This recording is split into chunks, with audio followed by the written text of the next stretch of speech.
vamos a retomar nuestro tema a partir de la página 607. Y aquí ya nada más como de manera muy resumida, veíamos cómo en efecto sostiene el texto, al comentar a Florensky, que la superación del ilusionismo habrá de caminar, por tanto, de la tiniebla a la luz, y no de la luz a la tiniebla, que es, digamos, como el recorrido que precisamente nosotros expusimos la vez anterior. De tal manera que entonces, dice el texto, esta luz de la cultura humana en general es la persona del Señor, que manifiesta la luz. Entonces aquí nosotros vamos a ver cómo Florensky ahora se va a detener en el tema de la manifestación, o qué es, digamos, aquello que debemos entender por manifestación. Y dice el texto: en otro de los densos pasajes de sus lecciones sobre la concepción cristiana del mundo, indica Florensky cómo en la manifestación de Cristo como luz es posible leer, como en su fuente, el sentido de lo que en el mundo significa fenómeno y manifestación.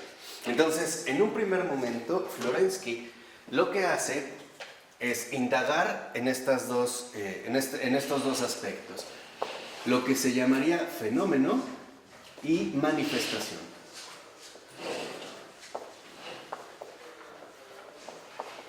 Ahí es, digamos, donde Florensky al menos se va a detener en esta ocasión. Va a tratar precisamente de explicar o de comentar estos dos ámbitos o estas dos cuestiones, el fenómeno y la manifestación. Y dice a continuación Florensky, estamos en la 607, ya como en el séptimo renglón. Dice el texto: Jesucristo es luz de luz y en tu luz vemos la luz. Y dice Florensky, la verdadera esencia del sol, que no es agotada en su ser por su propia luz, se revela al mismo tiempo adecuadamente en esta luz. Y no es el espejismo kantiano. O sea, acuérdense que aquí, digamos, Florensky sigue también contraponiéndose a la postura de Kant, porque para Kant lo único que nos resulta accesible a nosotros los hombres son los fenómenos, o sea, aquello que tenemos a la vista, o aquello cuya aparición, ¿no?, nos permite tener acceso a esta realidad. Pero para Kant, el noumeno, la cosa en sí o la esencia, está más allá del fenómeno, o bien resulta inalcanzable para el conocimiento humano. Entonces, lo que en realidad considera Florensky es que se trata de un espejismo kantiano. ¿Por qué? Porque para Florensky el fenómeno en cuanto tal también contiene su manifestación. O sea, no es que estén ambos separados. Por eso mencionaba el caso del sol. Dice, aunque el sol, por ejemplo, ¿no?, o la esencia del sol no se agota a través de su luz, se revela al mismo tiempo adecuadamente en esta luz. O sea, para Florensky el fenómeno y la manifestación van finalmente de la mano. Dice el texto, los fenómenos son transparencias de la luz, de cuya plenitud participan. Entonces, aquí es donde entra, digamos, uno de los aspectos centrales. Para Florensky el fenómeno, o sea, cualquier cosa creada, cualquier fenómeno de lo creado, es más bien una transparencia y no un bloqueo, al menos en el sentido kantiano, como si se tratara de algo cerrado en sí mismo que no nos permite el contacto con la esencia o con el noumeno. Entonces, para Florensky, por ejemplo, la realidad creada, en general la creación, como fenómeno, es una transparencia que en efecto lo que hace es poner al descubierto, revelar su propia manifestación. O sea, para Florensky, la manifestación está dada precisamente en la esencia. Y la esencia se manifiesta en el fenómeno como transparencia. En pocas palabras, para Florensky, a diferencia de Kant, el mundo no está dividido, sino que el mundo está más bien unido a través de su realidad simbólica. ¿Qué quiere decir? Que en este fenómeno, esta transparencia parte de lo visible, pero la esencia o la manifestación nos va a dirigir precisamente al ámbito de lo invisible. Pero ambos van de la mano, no están separados.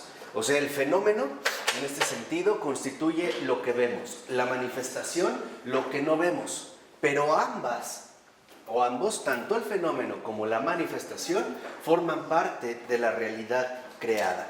Por eso dice a continuación, y no necesitan negar algo para llegar a ser en su determinación concreta.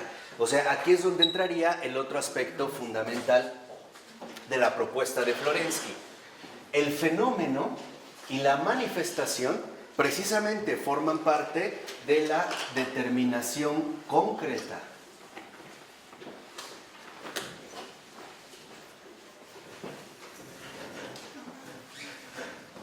De lo real.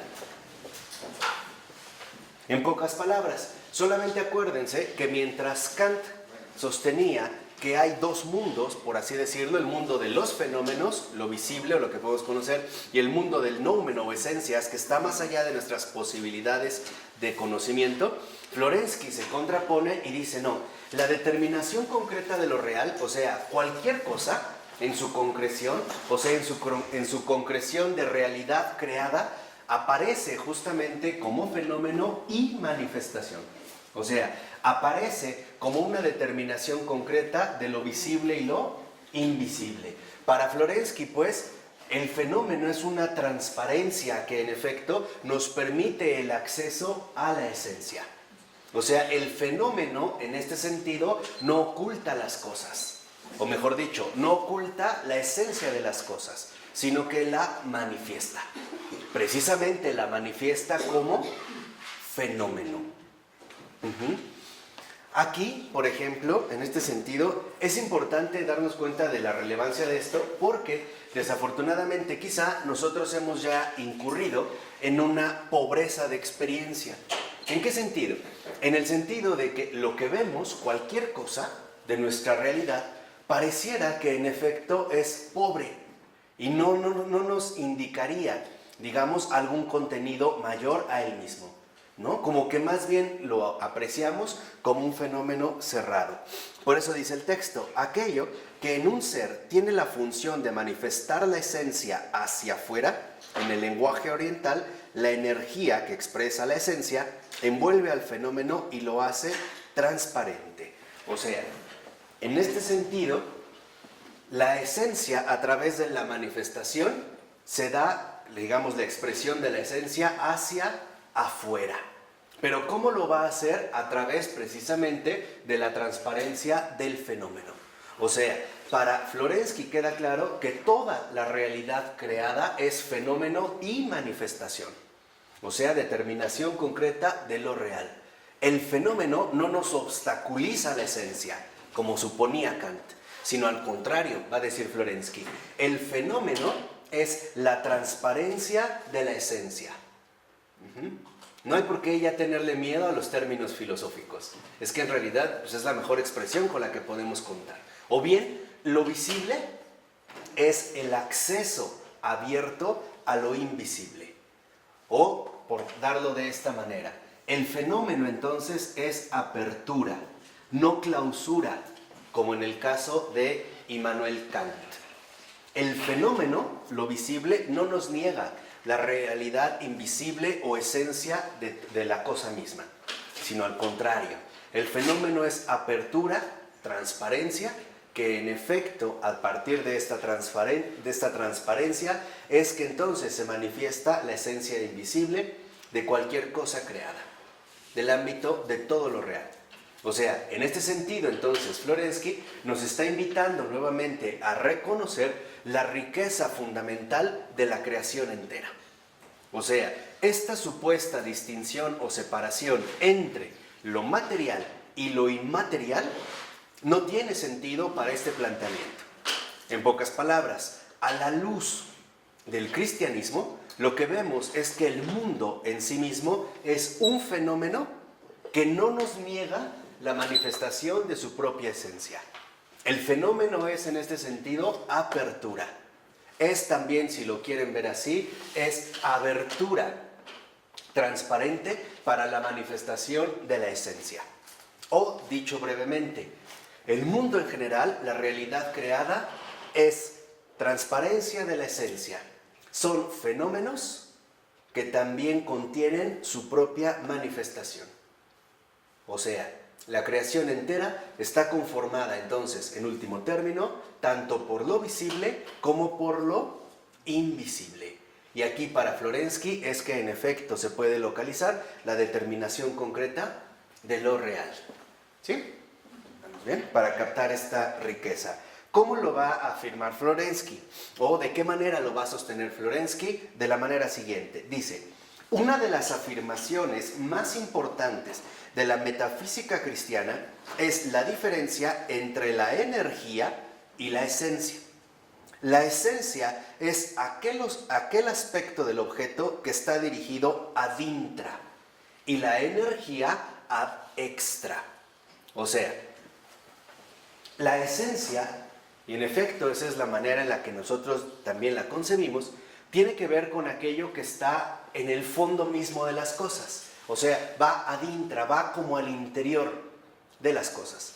Pero Florensky reconoce que la manifestación en cuanto tal pone al descubierto la esencia porque en efecto también constituye una energía. Una energía que va hacia afuera.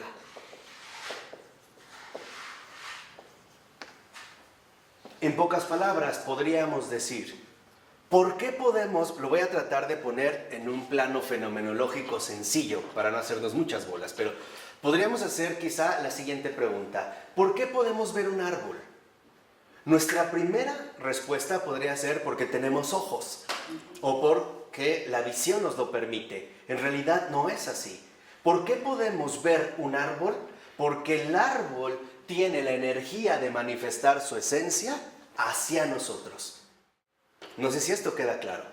No es porque nosotros tenemos la facultad de ver las cosas, es porque las cosas se dan al sujeto. En otras palabras, ¿por qué podemos ver un árbol, una planta, una playa, otra persona, mi mano, una botella de agua, un zapato, un perro, etcétera? Porque cada cosa posee su propia energía de manifestación. En pocas palabras, la esencia, en términos metafísicos cristianos, no es algo oculto, es algo que se pone al descubierto. Y esto que pone, o que se pone al descubierto, es justamente la manifestación. Esto es bien importante porque nosotros ya estamos como condicionados por una postura enteramente subjetiva. O sea, hacemos del sujeto o del ámbito subjetivo el protagonista del mundo, ¿no? Por ejemplo, ¿cómo sé que el mundo existe? Ah, porque yo lo veo, porque yo lo toco, porque yo lo aprecio, etc. Aquí se trata precisamente de contemplar el lado opuesto. ¿Por qué? Vamos a decirlo así, podemos ver las cosas porque las cosas están abiertas a nosotros. No nos niegan su esencia, no nos ocultan su esencia, sino que en realidad la más profunda esencia de cualquier realidad creada es la donación. Tan es así que, por ejemplo, yo no solo soy capaz de ver una piedra, también la puedo tomar, está a mi alcance. ¿Estamos de acuerdo o no? Y no se niega, ¿eh? O sea, yo la puedo incluso tomar, yo puedo disponer de la realidad creada. ¿Por qué? Por esta energía o manifestación que en efecto va hacia afuera y no se oculta, como suponía en este caso Kant o como lo creía también quizá en su momento Platón. Recuerden que para Platón también hay dos mundos. El mundo de lo material, que es falso, y el mundo ideal o de las esencias, que no corresponde precisamente con este mundo. Para Florensky no. Para Florensky más bien, por ejemplo, el hecho de que podamos ver algo, una flor, es porque la flor en su esencia invisible consiste en el darse como manifestación justamente a través de su transparencia como fenómeno. Y esto es algo también que debemos recordar, aunque sea brevemente. La relación entre sujeto y objeto siempre es complementaria. Por ejemplo, una piedra que está ahí se da para un sujeto. O sea, para que un sujeto la reconozca. Pero el objeto está incompleto si el sujeto no lo reconoce. Por ejemplo, llamándolo quizá por su nombre o denominándolo de alguna manera. El ejemplo más concreto de esto lo tenemos en Adán. Cuando el Señor le permite a Adán que sea Él quien le ponga el nombre a todos los animales, lo que está precisamente permitiendo el Señor es que Adán se vincule de manera fundamental con los objetos. El objeto está ahí, por así decirlo, mudo. Necesita ser reconocido por el sujeto. Y al revés, el sujeto necesita de los objetos para poder, digamos, llevar a cabo su capacidad de reconocimiento o bien su capacidad de mutua complementación. ¿Sí queda claro o no? Lo estamos tratando de poner, digamos, como lo más fácilmente posible, porque no es una situación sencilla. En último término también, ¿no? Hay que tenerlo presente, pero lo que quiero que vean es muy sencillo. Cualquier objeto, cualquier fenómeno, cualquier cosa necesita un sujeto. Y un sujeto necesita también ¿del qué? Del objeto. O sea, la creación y el hombre están llamados a complementarse mutuamente. Sin la creación, el hombre no existe. Y sin el hombre, la creación no tiene sentido. ¿Sí? ¿Vamos bien? Entonces, por ejemplo, ¿por qué podemos ver un caballo? Porque el caballo se manifiesta hacia nosotros. O sea, su energía, manifestación, es la que precisamente nos pone al descubierto su esencia. O sea, en este caso, su ir hacia ¿qué? Hacia afuera, su darse. Darse. O sea, igual a poner al descubierto su ser.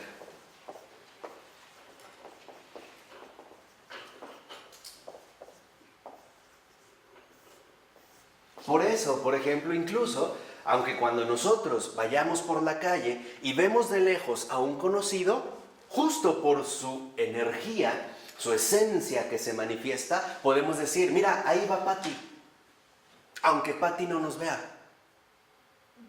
En pocas palabras, ¿por qué podemos ver las cosas? Porque las cosas están abiertas a nosotros. Hay una apertura fundamental. Este es a lo que llamaba precisamente Florensky uno de los pilares fundamentales de la metafísica cristiana. En pocas palabras, el mundo no nos priva de su esencia, nos la da. ¿Cómo nos la da? Precisamente a través de la ¿qué? De la manifestación. Quien tenga a lo mejor algún interés por indagar, y no estaría mal, en esta temática que ahorita nada más hemos podido tomar como al vuelo, ¿no? Tratando de quitarle unas plumas a esta cuestión tan fundamental. Hay una obra central de un filósofo recientemente fallecido llamado Michel Henry. Y Michel Henry escribe un libro que es como el libro capital de él, que se llama La esencia de la manifestación. Justamente lo que nos va a recordar es que la manifestación o la esencia no anula al fenómeno, sino que forma parte precisamente del fenómeno. ¿Cómo se escribe Michel Henry? Henry, H-E-N-R-Y. Michel Henry, la esencia de la manifestación. Y si alguien lo lee en francés, mejor. Sí, claro, ¿no? Para que vean los matices que meten el idioma. Pero, en efecto, la manifestación no es más que la energía del fenómeno o que el fenómeno posee para poner al descubierto su ser. Por eso es que nosotros podemos entrar en contacto con las cosas.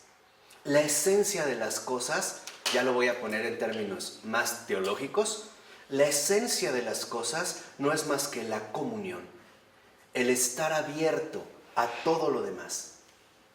Por eso incluso en una flor es que nosotros podemos captar su belleza.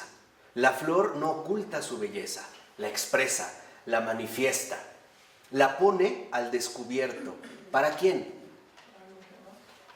Para cualquiera, para todos. No se oculta, no se priva, o no es, digamos así como suponía Kant, no es que la esencia se escape más allá de las posibilidades del ser humano, sino que en realidad esta energía consiste en poner al descubierto su ser del fenómeno y por lo tanto también en la capacidad de cualquier cosa para transparentar su esencia.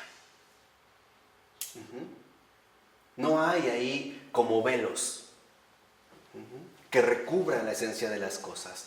Más bien la cosa misma siempre como fenómeno, como transparencia, siempre también nos está manifestando su ¿qué? Su esencia. Una hormiga, una flor, una casa, una montaña, un paisaje, una ballena, un caracol, una libélula, lo que quieran.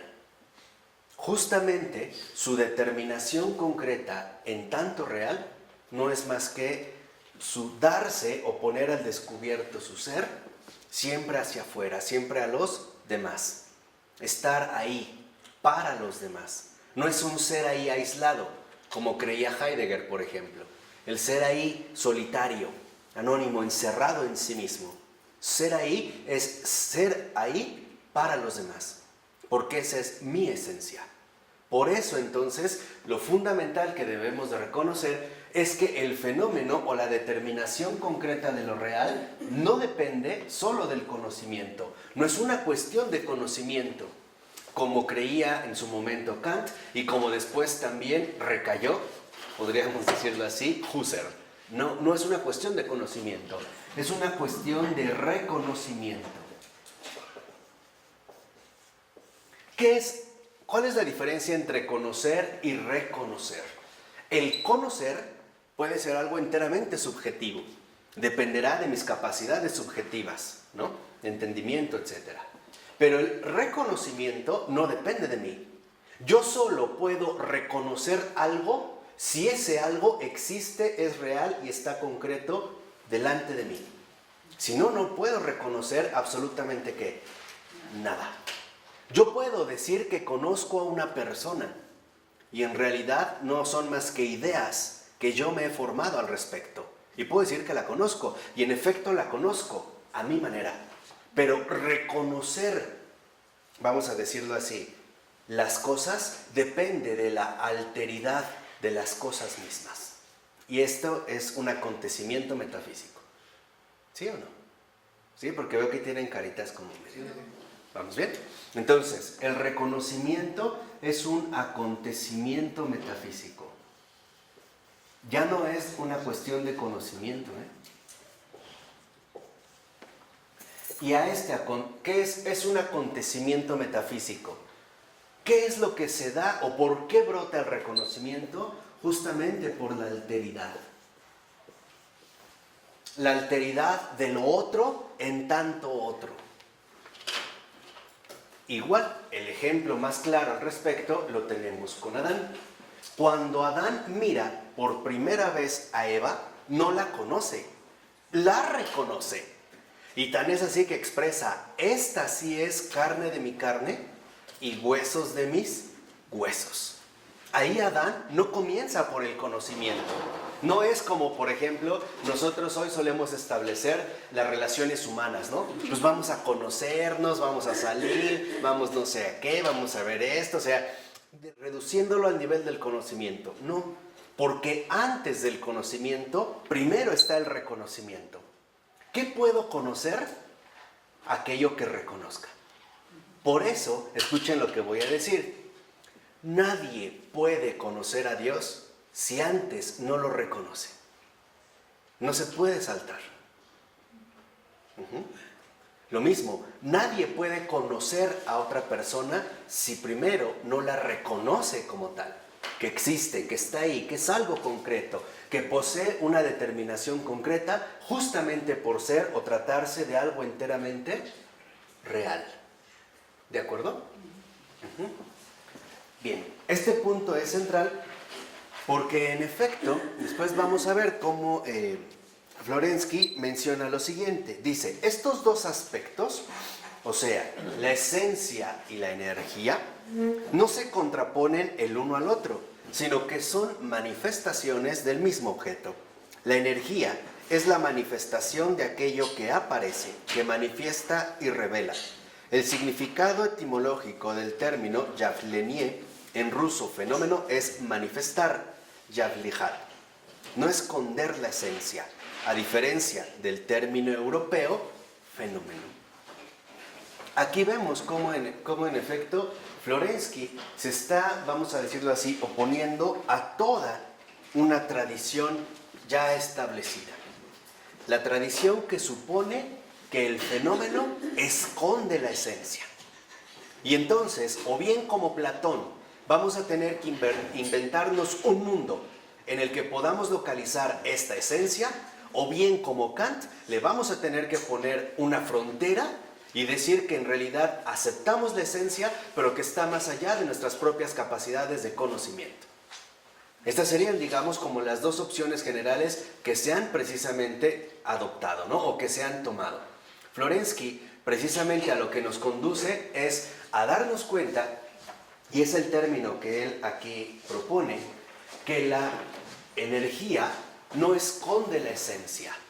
O sea, el término fundamental fenómeno, phenomenon, venir a la luz, según también el estudio etimológico de Martin Heidegger, esto que viene a la luz, de ahí viene phenomenon, ¿no? Del ser que es venido a la luz, precisamente no esconde la esencia, sino que más bien la manifiesta.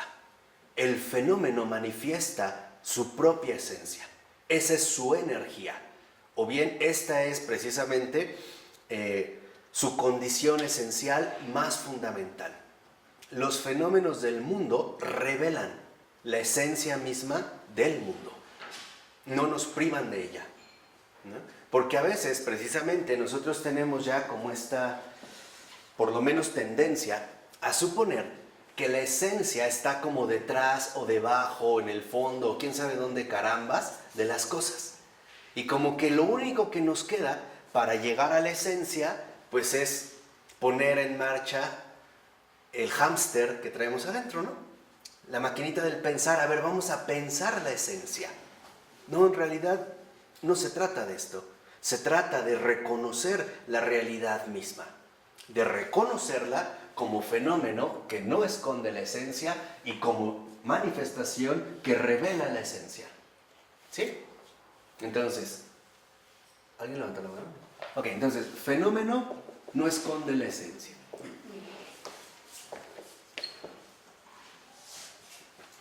Manifestación es justamente, aquí como transparencia, es aquello que pone al descubierto la esencia, es la revelación de la esencia.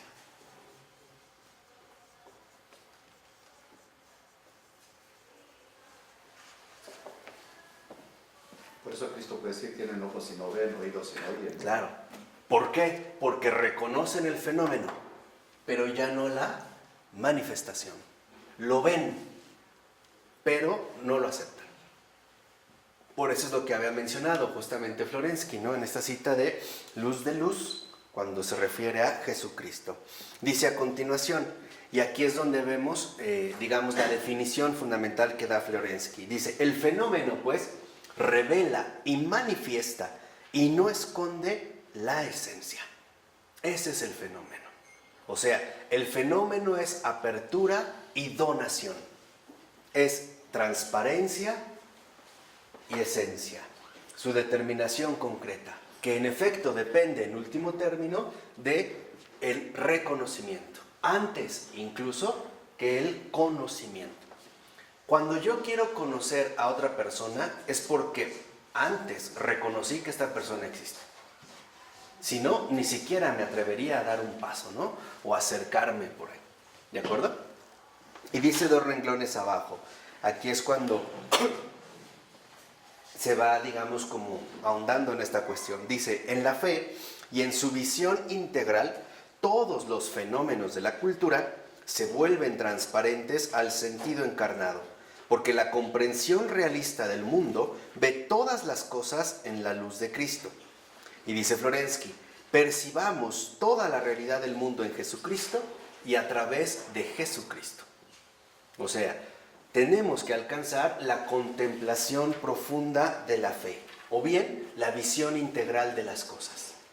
Por eso, para Florensky, es tan importante que el reconocimiento que después va a dar paso al conocimiento, nos conduzca cada vez más a la recuperación de esta visión integral de las cosas. O sea, que ya no nos quedemos con falsos dualismos ni tampoco con falsas superficialidades.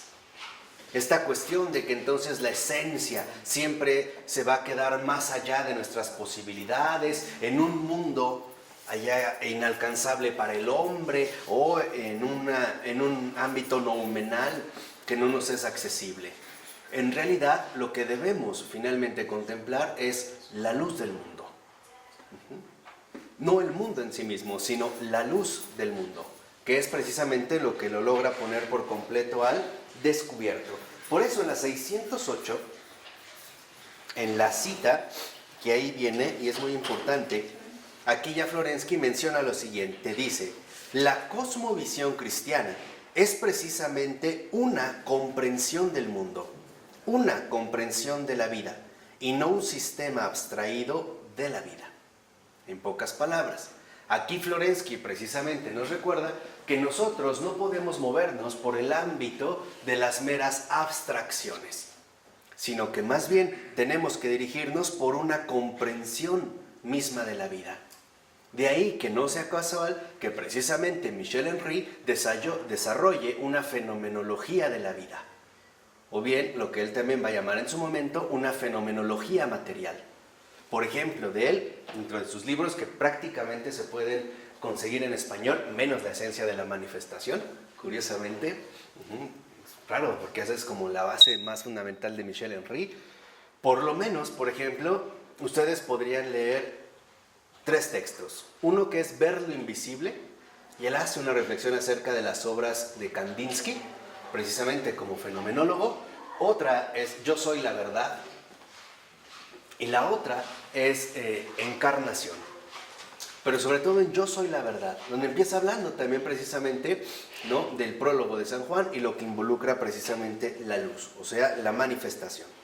Y dice Florensky: sería injusto decir que a la Iglesia le es indiferente una esfera cualquiera de la vida, que la Iglesia la deja abandonada a sí misma, porque no encontraría en sus fundamentos un modo preciso para mirar hacia ella, ni la fuerza para iluminarla. O sea, aquí entonces, precisamente, lo que Florensky nos está mencionando es esta visión integral de las cosas, que también podríamos llamar de manera resumida iluminación. La iluminación, y aquí es donde yo quisiera nada más cambiar el orden de las cosas, la iluminación no es algo así como la elevación intelectual del ser humano. Cuando decimos que alguien es un iluminado, lo más seguro es que estamos diciendo que es un orate. Sí, o sea, que ya está loco, ¿no? O sea, el iluminado en realidad no es más que, por así decirlo, alguien que ha sido presa de su propio asombro, de su propia capacidad intelectual. No, la iluminación no es algo subjetivo. El que verdaderamente es un iluminado, y por eso la propia palabra lo indica, es porque ha recibido la iluminación de afuera. El iluminado no es más que el receptor de la luz, por eso es pasivo. Entonces, el verdaderamente iluminado es el que se ha dejado fecundar por la luz. No es el que ha querido apagar la luz del mundo con su foquito intelectual, que es precisamente de fondo lo que buscaba el proyecto ilustrado, ¿no? Esta lámpara o esta razón luz que ilumina todas las cosas, pero les decía que era un poco lo que ocurría con Descartes, ¿no? Sí, en efecto, la razón es una luz, sí, pero es una luz pequeña. Es como si yo encendiera una lamparita de minero. Exacto, esa era la imagen que buscaba, de minero. Me pongo mi casquito de minero, decimos que se me prende el foco, y en efecto se prende, y claro, yo me acerco e ilumino algo, pero todo lo demás queda ¿qué? Obscuras, queda en tinieblas. Este es el camino que va de la luz a las ¿qué? A las tinieblas. En cambio, lo que ahorita nosotros hemos descrito es precisamente el camino contrario, que va de las tinieblas a la luz. En pocas palabras, apagar mi foquito para dejar que la luz me ilumine absolutamente todo lo real, incluido yo, porque yo también soy algo creado. también yo tengo que asumirme bajo esta iluminación. Y dice Florensky, pero sería igualmente injusto decir que en la cosmovisión cristiana existe un elemento cualquiera, un ámbito cualquiera, que permanecería exterior a la vida, que no correspondería a nada viviente. Y aquí es donde Florensky da la siguiente manera de conclusión. No existe ningún ámbito de la vida que sea impenetrable a la luz de la verdad de Cristo, como no existe una verdad propia de Cristo que sea incapaz de iluminar algo. O sea, nada escapa a esta luz, porque de hecho, absolutamente todo proviene de esta luz. No hay nada que pueda quedar fuera de esta misma luz. Por eso nos decía Florensky antes, que percibamos toda la realidad del mundo en Jesucristo y a través de Jesucristo. O sea, a través precisamente de la luz que ilumina la realidad profunda de todas las cosas. Todas. Y cuando digo todas, me refiero a todas. El pecado, el crimen, la injusticia, el sufrimiento, la mortalidad, la enfermedad, todas las cosas. Todo. No hay nada que escape precisamente a esta luz. Por ello, si lo ven, y es también un comentario importante, en la nota 144 de esta 608, dice el texto, la misma importancia para la concepción del mundo de Cristo, ¿verdad?, la ha expresado recientemente el teólogo italiano Milano, quien subraya que Cristo no es solo la vía para descubrir al Dios de la fe cristiana, sino también la vía para la inteligencia de todas las cosas. Esa es la luz. Cuando nosotros hablamos de luz, estamos hablando de esta inteligencia profunda para todas las cosas, no solo para algunas. Aquí es cuando vemos la profundidad católica de esta propuesta. ¿Por qué? Porque a diferencia, por ejemplo, del ámbito educativo más reciente o moderno, sobre todo infectado por la especialización y por lo tanto por la pobreza del saber, que nos lleva a dedicarnos a unas cosas, pero dejar de lado muchas otras, aquí se trata de que esta luz sea precisamente una inteligencia profunda para todas las cosas.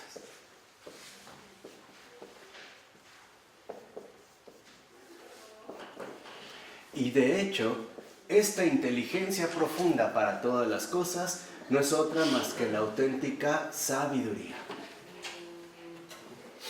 El poder alcanzar precisamente esta luz que nos permite comprender a fondo todas las cosas.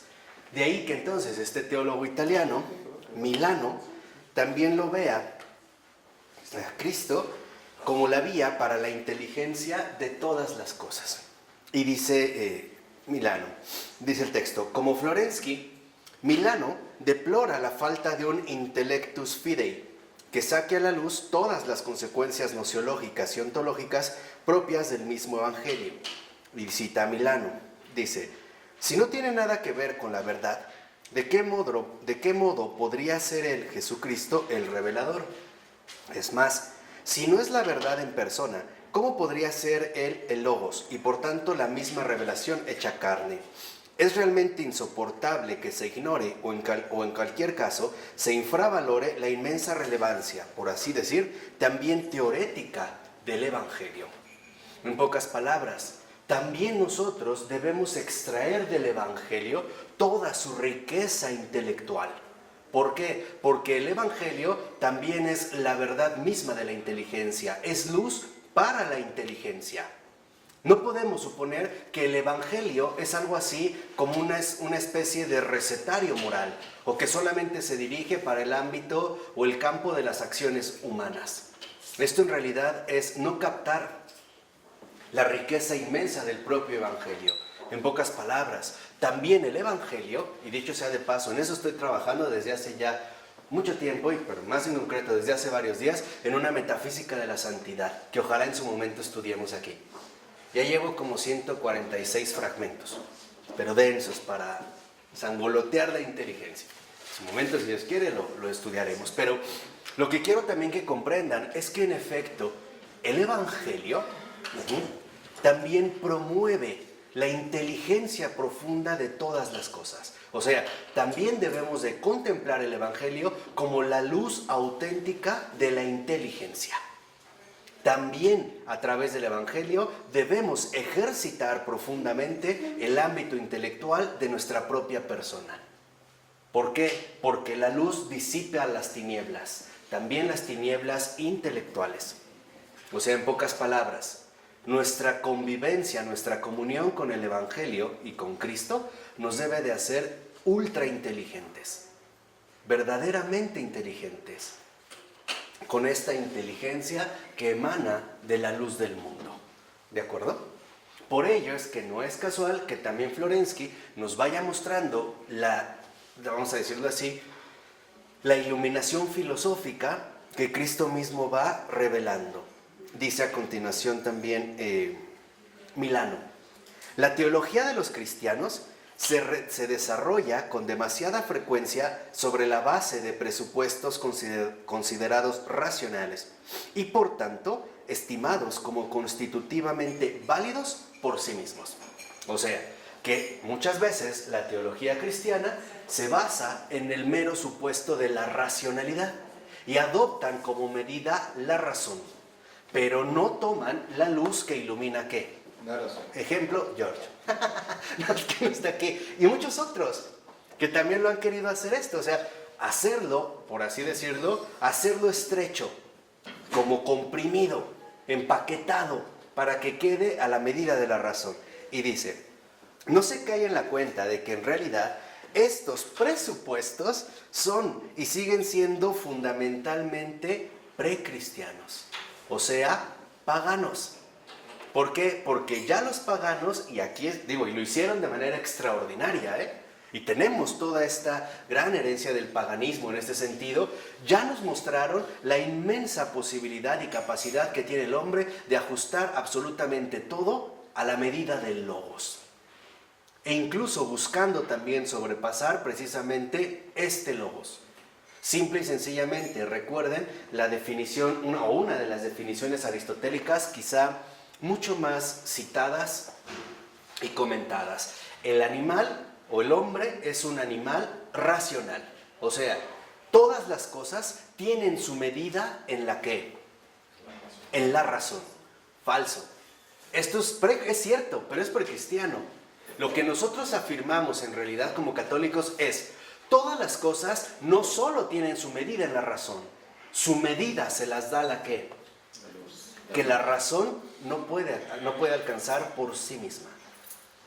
De hecho, esta es la vida espiritual. Porque la vida creó la razón. Sí, claro. La razón que creó la vida. Por eso habíamos dicho una vez, por eso no hay ningún aspecto humano, digan lo que digan, que nosotros podamos absolutizar, ni siquiera la conciencia, ni la razón, ni el afecto, nada. Porque al haber sido creado significa que ya es algo finito. No puede ser absolutizado de ninguna manera. Algo finito de recibido. Que recibimos. Exacto. No que hicimos. Entonces, ¿qué es lo que nosotros queremos? Fíjense, la sabiduría en este sentido representa el avance, no la negación. No la negación, vuelvo a repetir. La sabiduría no es la negación de la razón, es la superación de la razón en la luz. La suprarrazón, ¿no? Pero ya no es razón, ya es luz. Esta sabiduría es, vamos a decirlo así, el avance de la razón a la luz. De aquí a acá. Esa es la sabiduría. Por eso la sabiduría, o el hombre sabio, no niega la razón, la sobrepasa por la luz que ahora precisamente la alimenta y sostiene.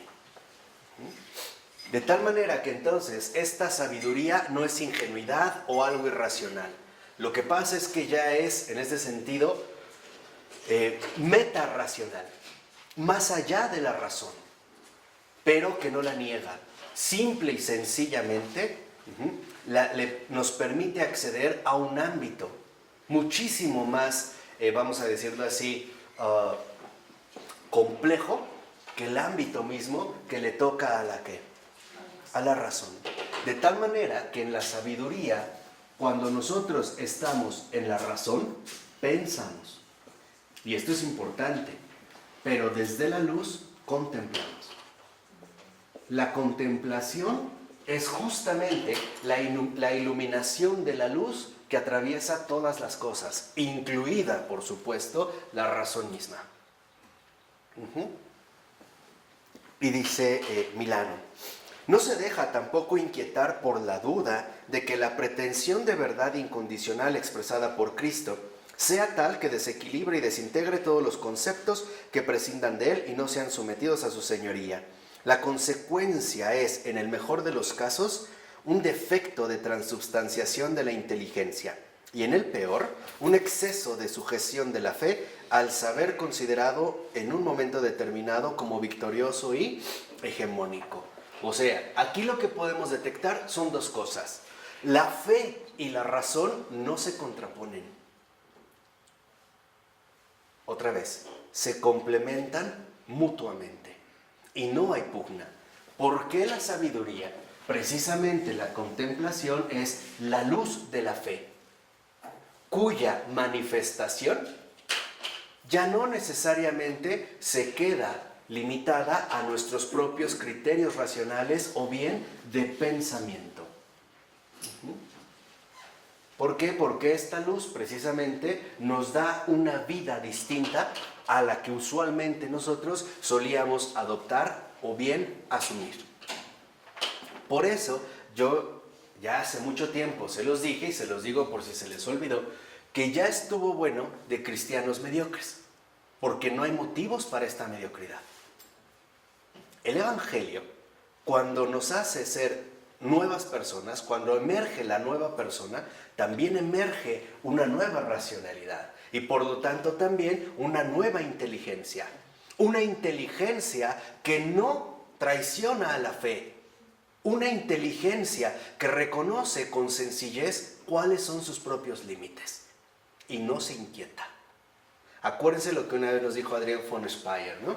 El pecado comienza cuando no se quiere respetar el misterio, ¿no? Cuando queremos precisamente absorberlo todo a nuestra propia medida. Por eso también yo una vez les comenté, la razón es un criterio, no una finalidad. La razón nos da un criterio acertado para acercarnos a una comprensión profunda de las cosas.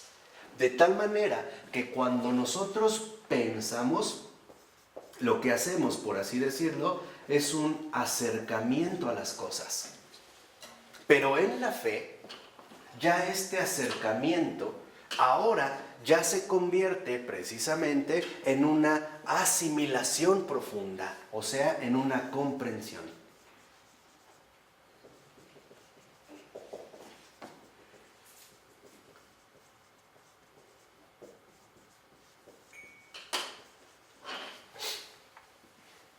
De tal manera que incluso la fe precisamente nos otorga, o a través de la fe, se nos otorga más bien esta luz que nos permite contemplar el mundo a partir de una perspectiva de comprensión completamente ¿qué?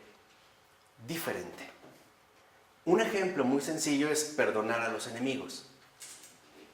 Si nosotros solo nos quedáramos en el nivel, por ejemplo, de la razón, el perdonar a los enemigos no tiene cabida. ¿O sí? Es imposible. No se puede. ¿Por qué? Porque la razón no tiene la suficiente anchura, acuérdense que lo vimos la clase pasada, no tiene la suficiente anchura como para captar también esta situación concreta. Pero desde la fe sí podemos contemplar y asimilar profundamente lo que esto conlleva. Aquí, por ejemplo, es cuando nosotros podemos darnos cuenta de muchas cosas. Primera, la sabiduría es, en este sentido, elevación de la inteligencia hacia la luz. Esa es la sabiduría, es una elevación. Es elevación de la inteligencia hacia la luz. Y otra, En esta elevación de la inteligencia hacia la luz, la fe también toma el lugar que le corresponde y no se contrapone. Simple y sencillamente podemos movernos en un ámbito distinto sin necesidad de estar como inseguros porque hemos abandonado mediante un momento los criterios que la razón nos aporta. Entonces, sabiduría en este sentido, también inteligencia profunda para comprender todas las cosas, es elevación de la inteligencia hacia la luz.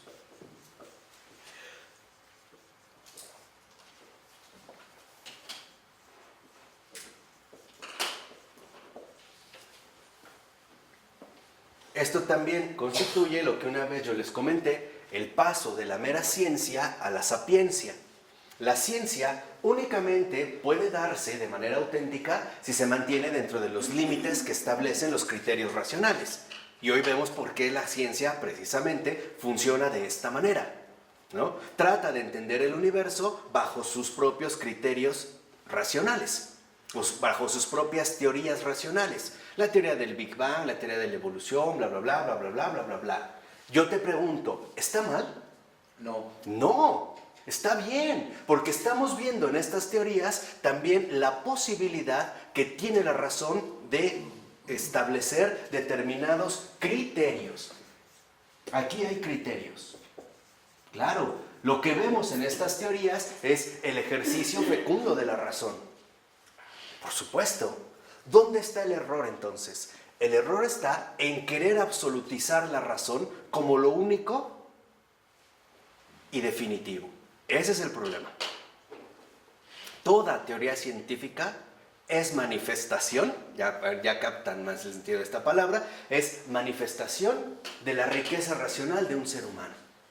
Y por supuesto, veremos que hay de teorías a teorías. Hay teorías muy burdas, hay teorías francamente ridículas, pero hay teorías extraordinarias. Por ejemplo, cuando en su momento vimos la teoría de los universos paralelos y vimos la fecundidad que ahí lleva. O sea, lo que quiero que vean es que la ciencia en ese sentido no está mal. Es testimonio vivo de la riqueza racional del ser humano. O sea, finalmente, la profundización y avance en los propios criterios racionales que el ser humano puede y debe llegar a realizar. En otras palabras, todo ser humano está obligado a pensar. Y a pensar bien. La estupidez es el lujo innecesario de la humanidad. El hombre no tiene derecho a la estupidez. No tiene derecho. Sea quien sea, venga de donde venga, porque todo ser humano posee precisamente al menos estos criterios. ¿Quién sabe qué escribe? ¿No? Posee los criterios suficientes para llevar a cabo una vida racionalmente adecuada.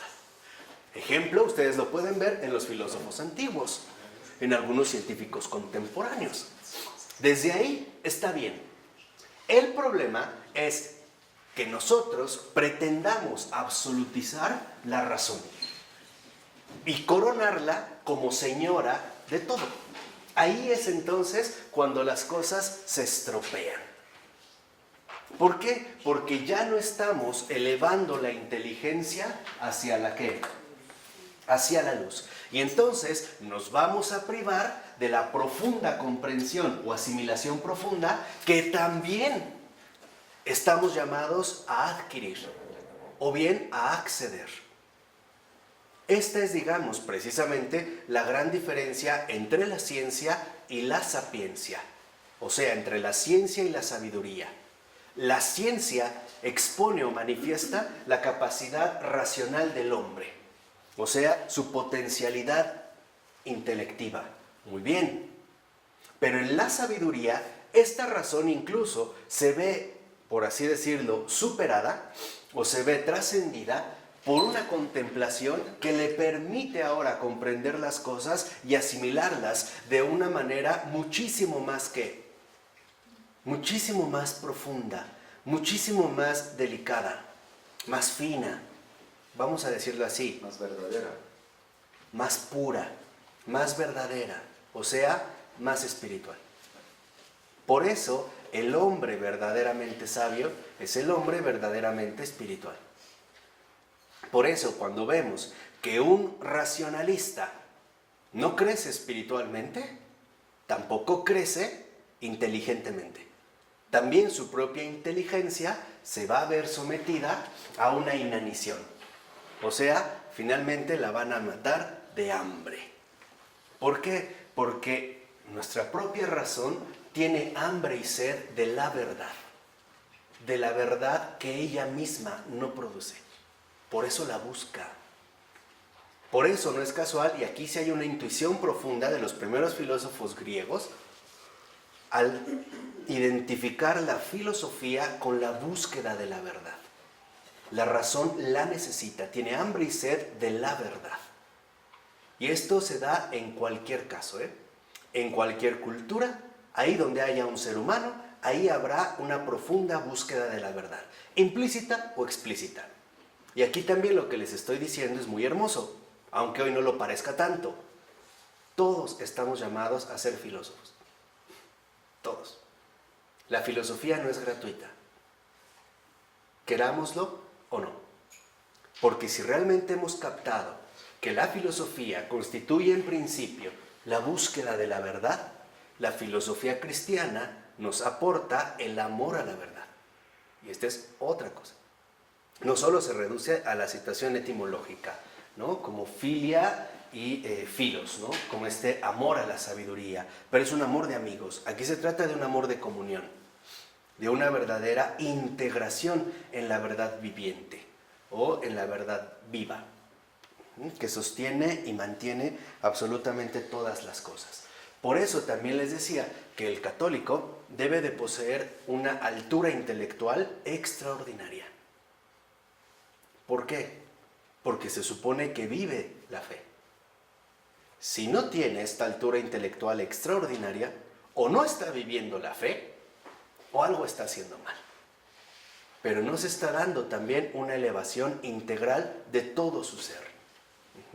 Por ello es que también nosotros necesitamos dedicarnos hondamente o consagrarnos precisamente a la sabiduría. ¿De acuerdo? Dice el texto en la 609 al iniciar el párrafo.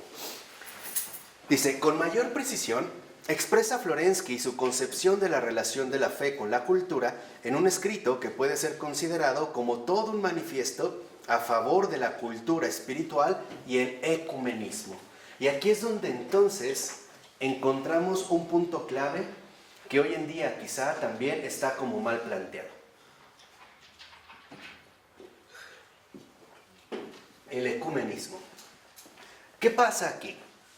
Cuando realmente se da esta elevación de la inteligencia, ya lo estoy escribiendo en latín, la suelto de la inteligencia, ustedes no me están corrigiendo, o sea que no están leyendo, ya no están escribiendo, ¿quién sabe? ¿A dónde se fueron? ¿Se fueron con Platón? ¿Les coqueteó Platón y se fueron tras él o qué? No, aquí, cuando realmente se da esta elevación de la inteligencia a la luz, entonces nosotros podemos hablar de un auténtico ecumenismo. Hoy en día, cuando se habla, por ejemplo, de esfuerzos ecuménicos por acercar una religión a otra, el problema que se tiene es que este acercamiento no se lleva a cabo desde la profundidad misma de las cosas, sino que se queda en la superficialidad de las cosas. Por ejemplo, hoy en día, el disfraz del ecumenismo social es la tolerancia. Hoy en día, la tolerancia no se da en ningún caso. ¿Por qué? Aunque hoy nos quieran convencer a través de los medios masivos de la comunicación, el radio, tolerancia, tolerancia, tolerancia, tolerancia. Es como cuando uno, no sé si les ha pasado o alguna vez experimentaron, repetir mucho una palabra hasta que llega un momento en el que te resulta extraña. Ya perdió su sentido para ti, ¿no? Como que hace cortocircuito y ya hasta te empiezas como a extrañar de lo que estás diciendo, ¿no? Bueno, repites una palabra. Bueno, tanto nos han dicho tolerancia que en efecto eso es lo que ha pasado. Ese es el experimento, que me parece a mí, social que se llevó a cabo. Aturdirnos con la repetición excesiva de una palabra. Hoy, por ejemplo, cuando se habla de tolerancia, lo que en realidad se está proponiendo es que aceptemos cualquier cosa y que nos callemos la boca, te agrade o no te agrade. Eso es lo que nos están llamando por tolerar. Esto no es tolerar, esto es someter. La tolerancia de hoy, por ejemplo, significa que cualquiera tiene derecho a decir lo que se le da la gana, aunque sean puras estupideces. Y los demás, jódanse, lo tenemos que escuchar. Hoy la tolerancia nos dice que cualquiera puede llegar a ocupar un determinado puesto político. Los demás, jódanse, ¿no? Porque la tolerancia nos permite, en pocas palabras, que todo entre y nadie repele. Este en un primer momento. En un segundo momento, dentro de este mismo proceso, hoy cuando se habla de tolerancia, lo que también se está sugiriendo es muy sencillo. Mira, di lo que quieras, no me importa, me vale gorro. Dilo, no me interesa. Por eso hoy en día, cada quien escribe lo que quiere, publica lo que quiere en internet, en los blogs. Esa es también otra de las estrategias, ¿no?, de estos medios electrónicos. Pero en realidad nadie está comprometido con nadie. Hoy esa es la tolerancia. Es más, y hasta la disfrazamos con un barniz moral. Por ejemplo, decir, no, pues es que, no, pues es su vida, es su criterio, él sabe, pues está bien, ¿no? Yo respeto, ¿no? Pero en realidad digo, yo respeto es, no me involucro, me vale gorro. Le doy una patada por el trasero, que se vaya al carajo, no me interesa. No estoy interesado. Digo que lo respeto, pero en realidad no lo respeto, lo desprecio, porque no me importa. Por el contrario, la verdadera tolerancia consiste en tolerar lo que me desagrada a la luz de la verdad. Esa es la tolerancia. Esa es la tolerancia. Piénsenlo bien. Si no, también a mí me dan una cachetada, una patada en el trasero y me mandan al carajo. Pero piénsenlo bien. Tolerar es esto, soportar lo que me desagrada, soportar lo que detesto a la luz de la verdad. ¿Qué quiere decir?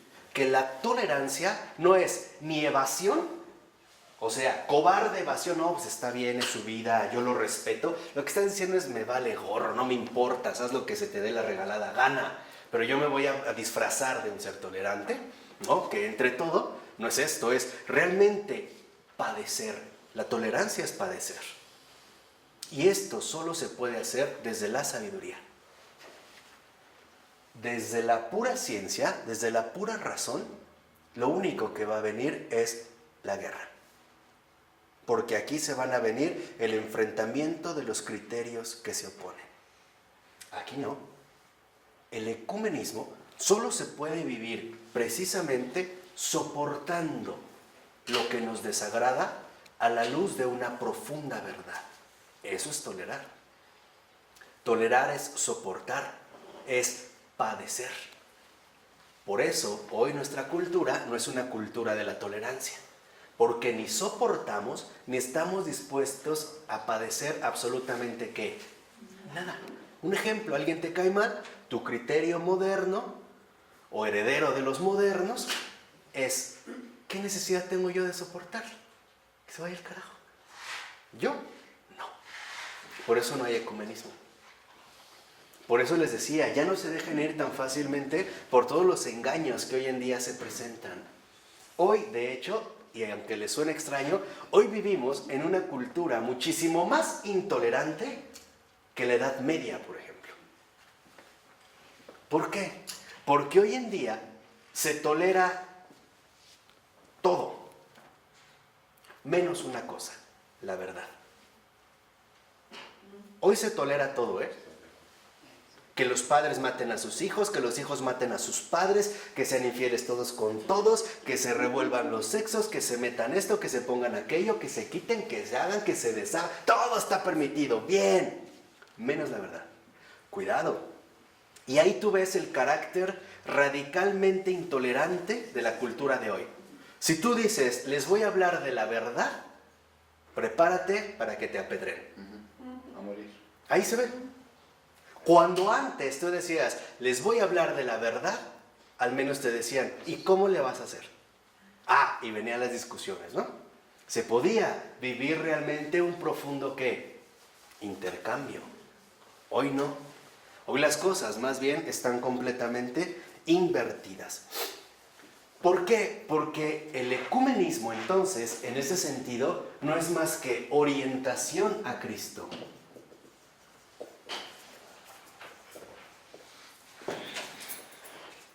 Ese es el verdadero ecumenismo. O sea, el ecumenismo nos dirige a una orientación a Cristo que en último término nos va a comprometer, nos va a reunir a todos a la luz de la verdad.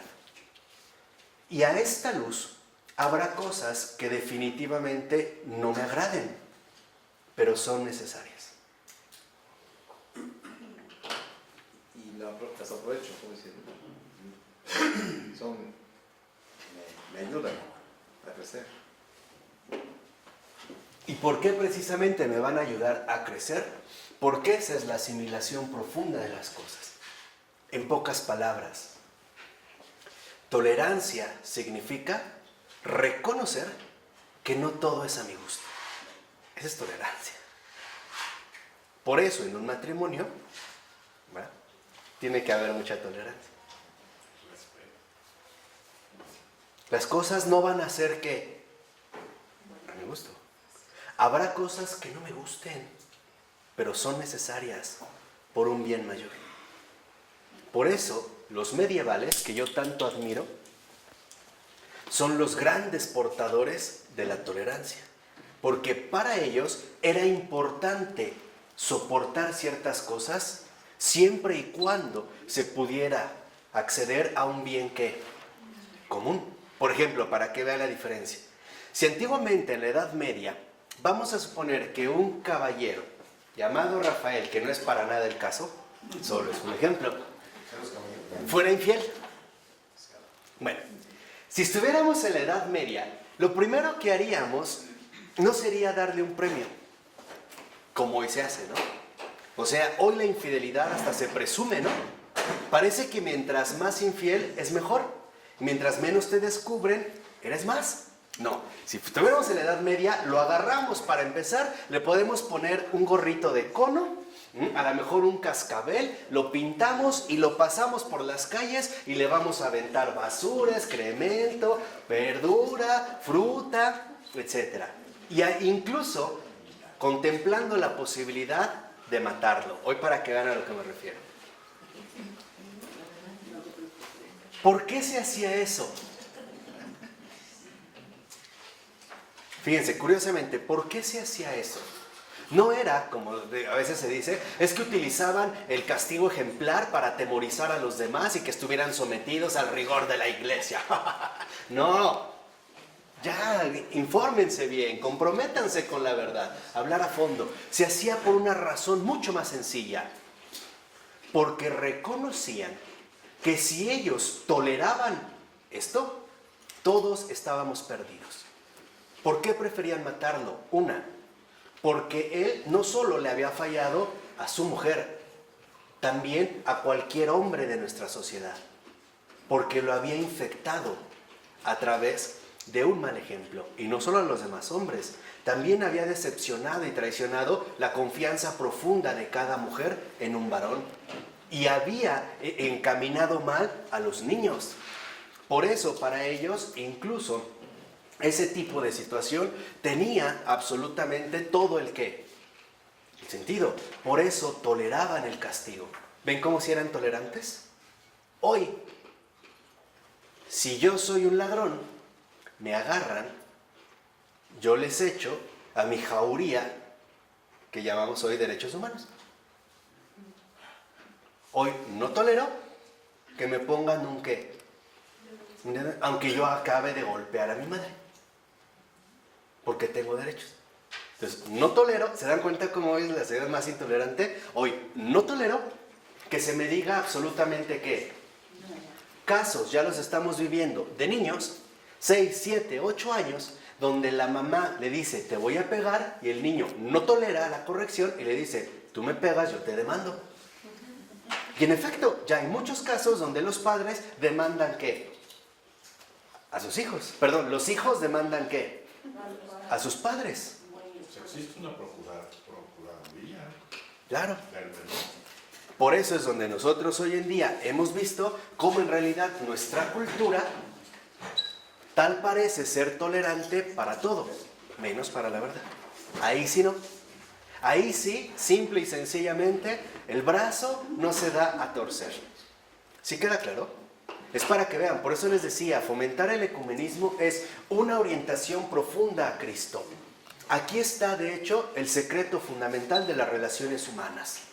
Si las relaciones humanas, en especial los matrimonios, no están orientados hacia Cristo, van a tener finalmente crisis tan fuertes que los van a desgastar mutuamente. Yo con esto no les estoy diciendo, como pudiera parecer a primera vista, que entonces, claro, se tienen que casar por la iglesia. No estoy diciendo esto. Estoy diciendo, se tienen que dirigir a esta verdad, nuestra retracción a Cristo, a esta verdad cuya luz me permite asimilar las cosas de otra manera, comprenderlas bajo otra perspectiva, alimentar mi espíritu por una luz del todo precisamente diferente. ¿Por qué? Porque Florensky propone, fíjense, y vean el contexto en el cual está escribiendo.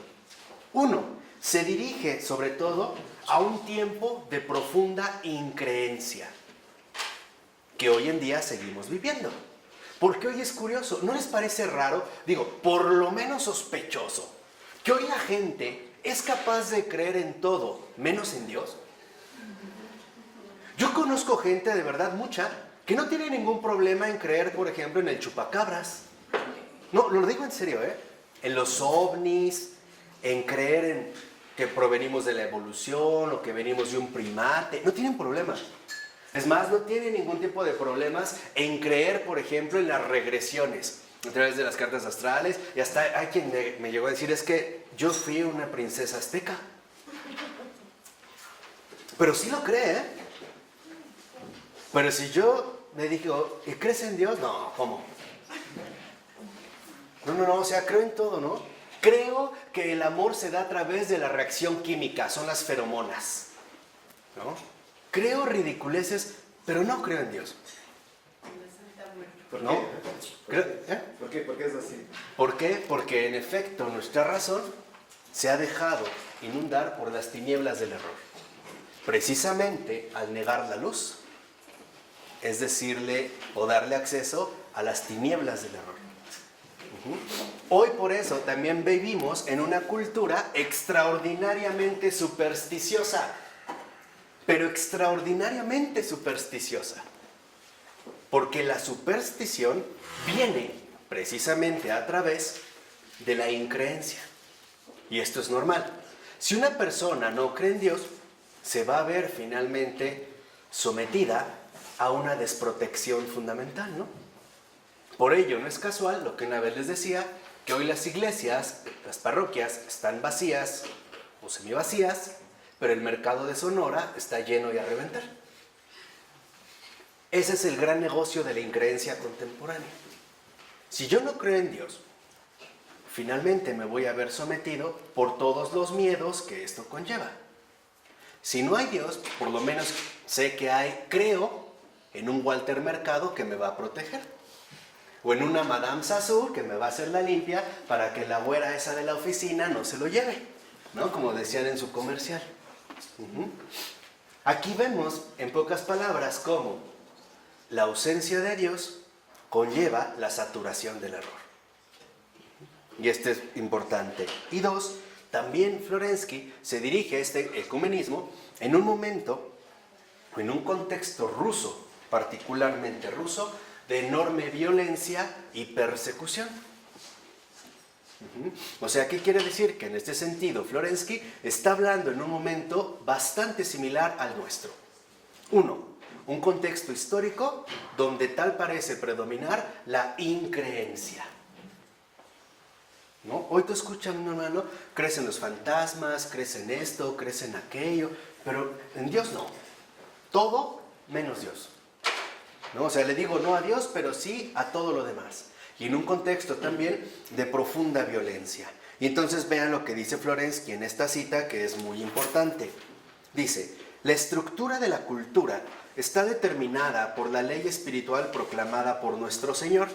Y cita Lucas capítulo 12, versículo 34. Donde está vuestro tesoro, allí estará vuestro corazón. Entonces, de esta cita, Florensky precisamente, ¿no?, reconoce que aquí es donde se manifiesta la estructura de la cultura, obviamente de la cultura actual. Dice, el tesoro es el bien espiritual, aquello que ponemos como significado objetivo y como justificación de nuestra vida. Entonces, aquí lo que vemos precisamente en el ecumenismo es qué es aquello que realmente nos justifica en términos mutuos. ¿Qué es aquello que realmente justifica nuestra vida? ¿En qué estamos justificando nuestra vida, nuestra existencia? Dice, el corazón, en el lenguaje bíblico, indica el centro en el que se reúnen todas nuestras fuerzas y facultades espirituales, el nudo que da conexión y unidad a nuestra persona. Así, nuestro conocimiento está determinado por aquello que afirmamos ser la verdad, contrariamente a lo que sostiene la filosofía kantiana, centro de la modernidad, para la cual no es la verdad la que determina nuestra conciencia, sino que es más bien nuestra conciencia la que determina la verdad. Entonces, fíjense, aquí ya Florensky, ¿no?, nos da una luz fundamental. Primera, la vida humana va a depender en último término por aquello que defina como la verdad. En pocas palabras, lo que el hombre defina como la verdad condicionará su propio modo de vivir. Por ejemplo, si hoy vivimos en una cultura afectada por el relativismo, donde se afirma que la verdad no existe, entonces la vida humana también se ve terriblemente afectada por este tipo de justificación. Por ejemplo, si la verdad no existe, entonces cada quien va a tratar de asumir su propia ¿qué? Su propia postura, ¿no? Y tampoco la mentira existe. No, tampoco. O sea, hablamos aquí, ¿no? La verdad, pues no existe. Cada quien tiene su verdad. Hasta Niurka Marcos habla de mi verdad, ¿no? Su verdad. Escribe su verdad. Y mi verdad, y la verdad de no sé qué, y la verdad... O sea, todo el mundo habla de la verdad. Pero lo curioso es que negamos la verdad. O sea, para nosotros, por ejemplo, la verdad en cuanto tal no existe. ¿Esto a qué ha llevado, por ejemplo? A generar una profunda cultura de la sospecha y la desconfianza.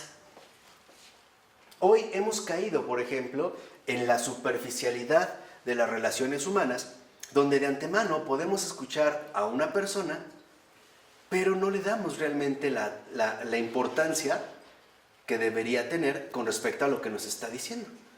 Porque lo considero que es más bien su ¿qué? Su verdad. Pero a mí no me importa. O sea, no hay algo, en pocas palabras, en común entre nosotros. No hay algo. Cada quien tratará de seguir lo suyo propio, ¿no? Cada quien se va a tratar de mover por sus propios ¿qué? E intereses. Entonces, hoy mucha gente se casa, se junta, se reúne, etcétera, no por lo que los une en común, que debería ser la verdad, sino por los intereses que cada uno de ellos pretende obtener o defender, o incluso generar. En pocas palabras, hoy, como la verdad no existe, entonces lo único que queda pues, es la conveniencia. Me conviene por esto, esto y esto, y trataré nuevamente de dar muchísimas ¿qué?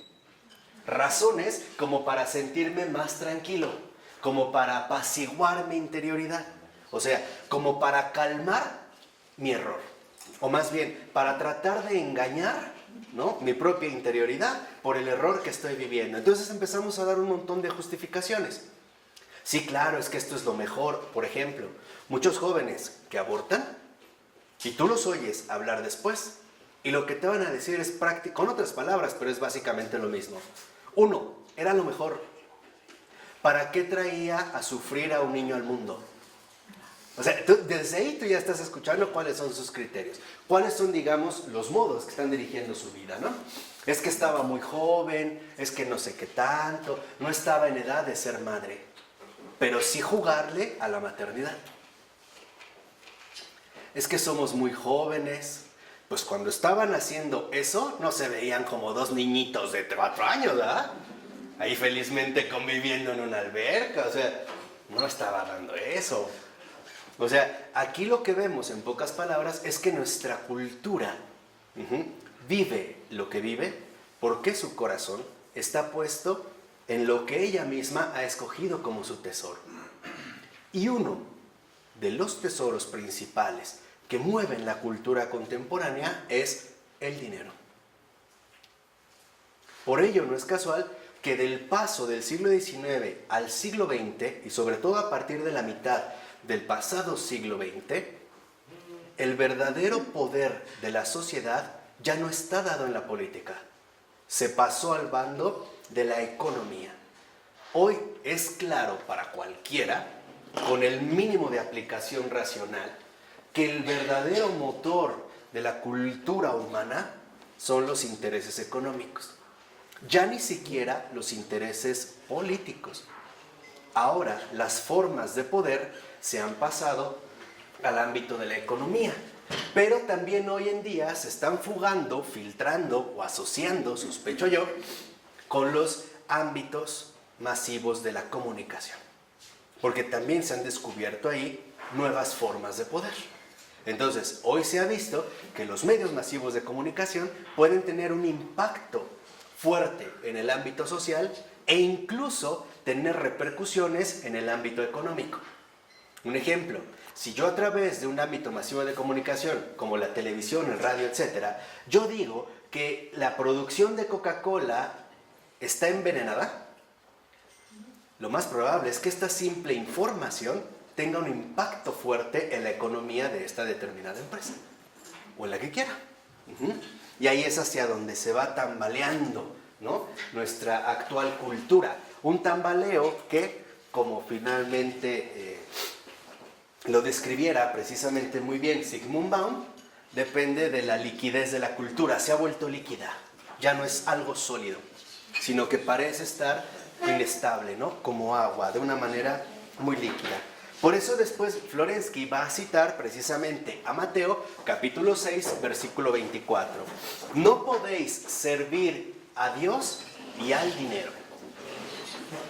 Pero escucha bien lo que dice, no podéis servir. No dice, no podéis tener a Dios y al dinero. Está hablando del servicio. No podéis servir a Dios y al dinero. Dice, la fe en Dios no admite la fe en Dios no admite la fe en un mundo autosuficiente y no considera el mundo como una esencia, sino solo como un estado. Si en nosotros queda, aunque solo sea una centella de la fe en Cristo, no podremos no reconocer que pasa la figura de este mundo. Y aquí es donde entra el otro aspecto central. El apego contemporáneo del hombre al dinero, o bien el hecho de haber puesto su corazón en su tesoro, que hoy en día es el dinero, lo ha llevado a esclavizarse de algo pasajero, efímero y por demás inestable. A ver, yo te pregunto, ¿en qué consiste la real esencia del dinero? Poder comprar lo que queremos. No, eso es el engaño.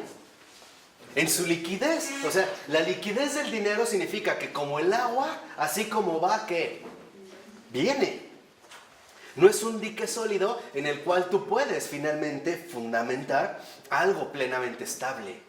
Y el dinero solo tiene sentido en este mundo. Pero algo hemos olvidado. Este mundo también es inestable. Este mundo pasa. Lo mismo con el dinero. El dinero también, ¿qué? Pasa. Nada más piensa un poquito. Un billete.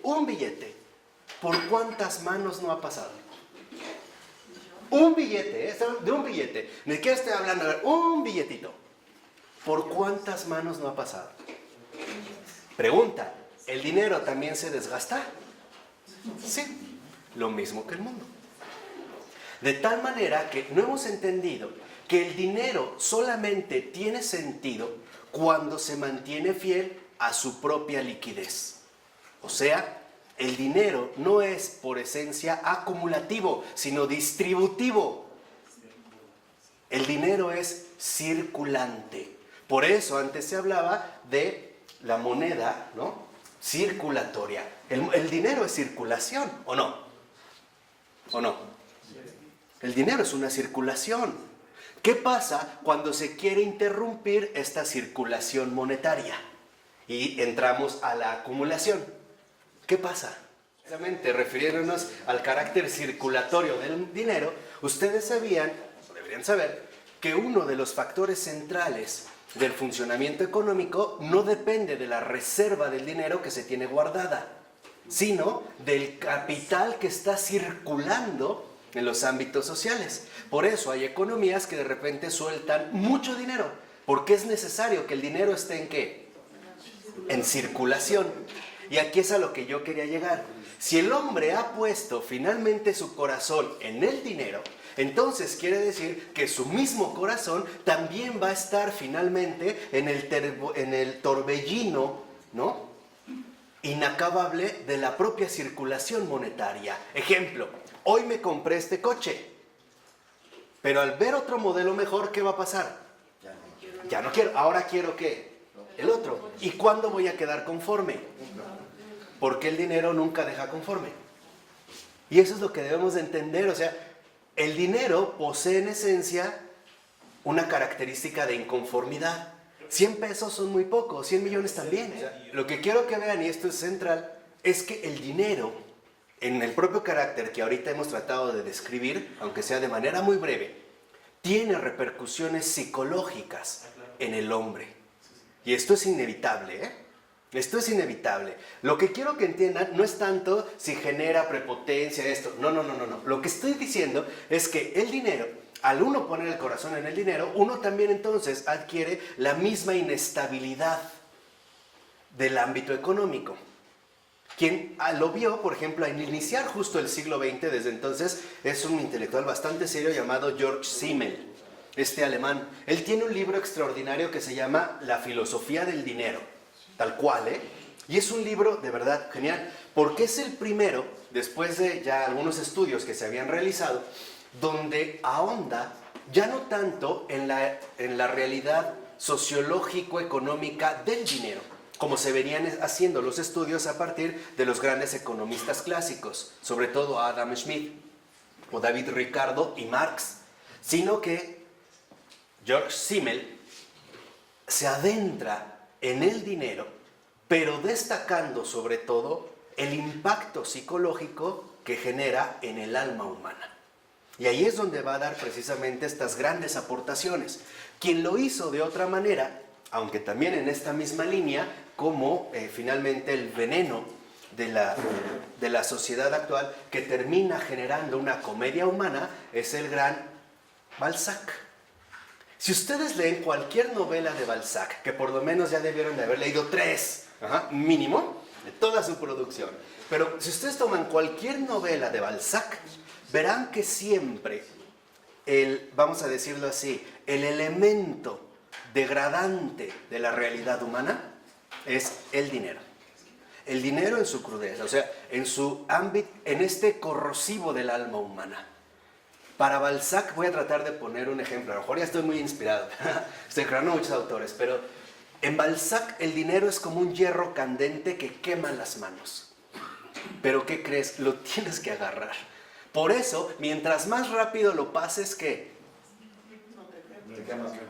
Mejor. ¿Qué hacemos sin dinero? Hoy parece que no podemos hacer absolutamente nada. Pero la razón de fondo es muy sencilla, porque hoy hemos puesto en el dinero la fuerza que mueve toda acción humana. Y esta ha sido, digamos, una elección que precisamente los hombres han tomado a partir de la configuración de esta cultura de la cual también nosotros formamos parte. Precisamente en esta circulación, vamos a decirlo así, del dinero, cuando hemos olvidado que todo dinero tiene un propósito. La acumulación es la negación del propósito del dinero. Y ahí es cuando precisamente se empiezan a dar todos los colapsos que hoy en día empezamos a vivir. Y el primer fondo, digamos, el primer efecto psicológico que vemos a partir de la acumulación del dinero es la obsesión por el mismo dinero. Empieza a desarrollarse una obsesión psicológica por la cantidad de dinero que yo tengo, en este caso, detenido. Pero al tenerlo detenido, finalmente en mi psicología, esta acumulación tiene que ir cada vez más en un mayor incremento. De tal manera que si en lugar de haber un incremento, hay un descenso del incremento, o sea, empieza a bajar la cifra, el segundo efecto psicológico es la preocupación. Y después vendrá la molestia. ¿Por qué? Porque estamos jugando inversamente con la propia función que el dinero tiene. O sea, lo que quiero que entiendan aquí es que, y eso es a lo que precisamente se refiere Florensky, es que nuestra cultura no puede servir a Dios y al dinero, porque ha tomado como prioridad el dinero y todo lo que aparentemente el dinero conlleva, a pesar del sentido común más básico de los seres humanos. Por ejemplo, hay personas que te dicen, cuando te mueras, ¿qué te vas a llevar? Hay personas que hoy piensan que porque tienen dinero pueden detener el envejecimiento natural de la realidad humana y terminan haciendo el ridículo completamente, con unas caras totalmente deformadas. Pero en realidad lo que quiero que entiendan es que cuando nosotros ponemos el dinero en el centro de nuestra vida, entonces el dinero va a ejercer su función. ¿Y cuál es la función que el dinero desarrolla? Una función tiránica. El dinero es un mal patrón. El dinero nunca te paga bien porque nunca va a ser suficiente. Tal pareciera que con el dinero nunca es demasiado. Siempre se podría concebir la posibilidad de obtener ¿qué? Algo más. Ese es el secreto psicológico del gancho, por ejemplo, en la lotería o en las apuestas. Cuando una persona compra un billete de lotería, por ejemplo, y salió, no sé, el número 1510, y él tenía el 1511, dice, ¡ay, por poquito! ¡Un número! ¿Cómo crees? Si no iban sumando y dijeron, ¡alto! Ahí te quedas. Pues simplemente un sorteo. ¿De dónde sacas ese engaño? Por un número. Entonces, ahí viene, ¿no? El engaño psicológico de que aparentemente te aproximaste al premio. Entonces, lo más probable es que en tu cálculo racional de probabilidades, la siguiente, ahora sí. Entonces ves que la siguiente, tu número era el 1521 y salió el 3612. Ah, caray, mis cálculos no salieron. Ahora sí me equivoqué demasiado. Lo que quiero que entiendan con todo esto es que nuestra cultura, en pocas palabras, precisamente ha negado la verdad porque ha decidido ponerse al servicio del dinero. Y hoy lo podemos ver en muchos ámbitos. Quizá el más llamativo sea el siguiente. Primero, hoy el órgano fundamental que mueve al mundo es el Fondo Monetario Internacional. Y eso todos lo sabemos. A tal grado que el Fondo Monetario Internacional incluso dicta los lineamientos que debe seguir cada país en materia económica, social, política, educativa, etcétera, etcétera, etcétera, etcétera. Y eso es parte también justamente de nuestra cultura. ¿Qué es esto? Lo que ha traído consigo que entonces la realidad humana se coloque en una dimensión que no le favorece absolutamente ¿qué? Para nada. De hecho, por eso les repetí muy bien esta cita de Mateo 6:24. No podéis servir a Dios y al dinero. Yo no dije, y se los repetí, no dice, no puedes tener a Dios y al dinero. No dice eso, dice, no puedes servir. ¿Por qué? Porque Dios te quiere liberar de este apego. Y el dinero te quiere esclavizar a este propio apego. Hoy vemos, por ejemplo, que mucha gente se siente completamente insegura si no trae un peso en la bolsa. O considera, como dijo George, que sin un peso en la bolsa es incapaz de hacer algo.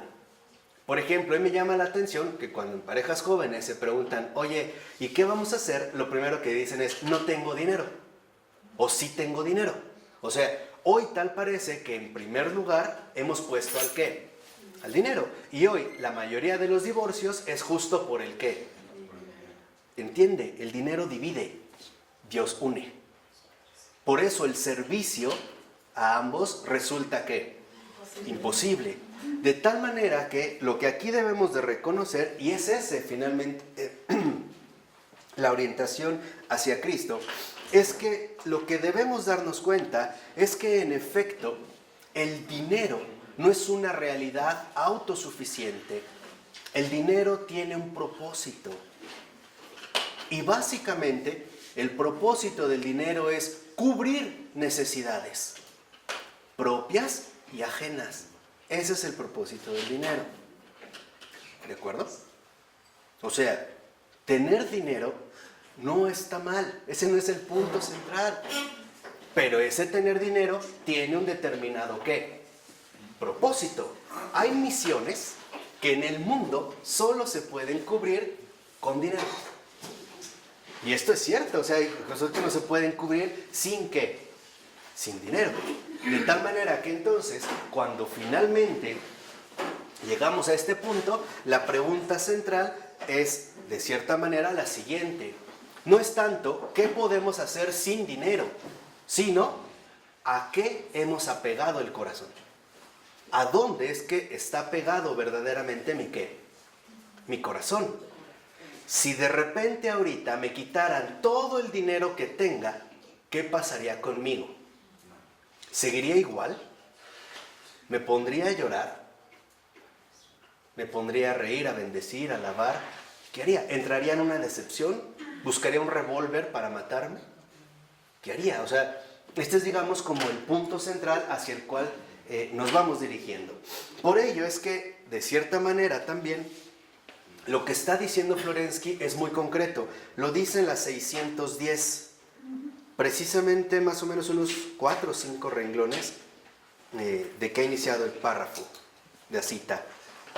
Dice, la cultura tomada complexivamente rechaza el estructurarse según la figura de Cristo. Y es cierto.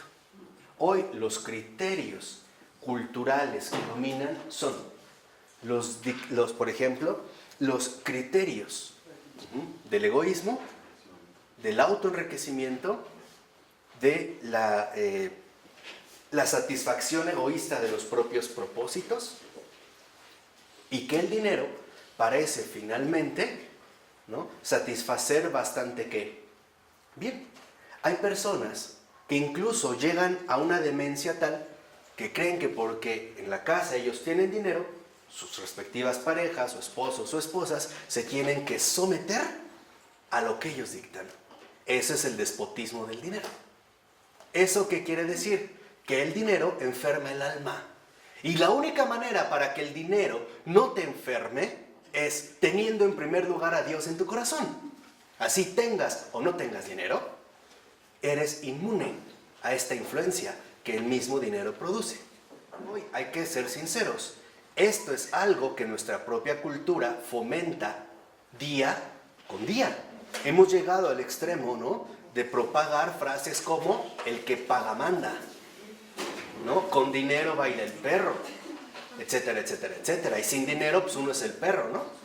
O sea, ¿en qué hemos colocado finalmente nuestra cultura? Por ello dice a continuación Florensky, y estos son los renglones más importantes. Dice, en el ámbito de la cultura, si no se está con Cristo, se está inevitablemente contra Cristo. Porque en la vida no hay ni puede darse ninguna neutralidad en relación con Dios. Entonces, o una de dos, o estamos con la verdad o estaremos contra la verdad. No podemos mantenernos en una determinada neutralidad con respecto a Dios.